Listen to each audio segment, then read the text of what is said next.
அவங்க 3 பேர் வரமாட்றாங்க பிளாக்கி. நீ கச்சி எடுத்துட்டு போவாத பிளாக்கி. வரமாட்றாங்க பாரு. வலிக்கும்ல. வெயிடா விட்றா கத்துது.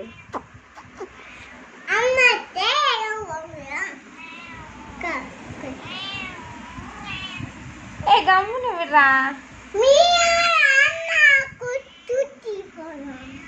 அது வரமாட்டேங்குது, போக மாட்டேங்குது அவங்க அம்மாட்ட.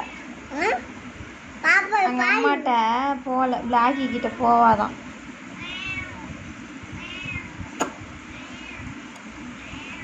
கம்மன் தானே இருக்கிறாங்க உன் குழந்தைங்க. நீ குரல் குத்தா குரல் கொடுக்குறாங்களா? அவங்க தான் மெத்து மெத்துன்னு என் மேலே பத்துன்னு இருக்கிறாங்களே, அப்புறம் எப்படி வருவாங்க?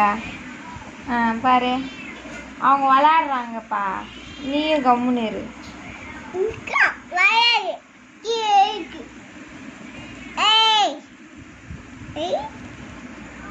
Hey!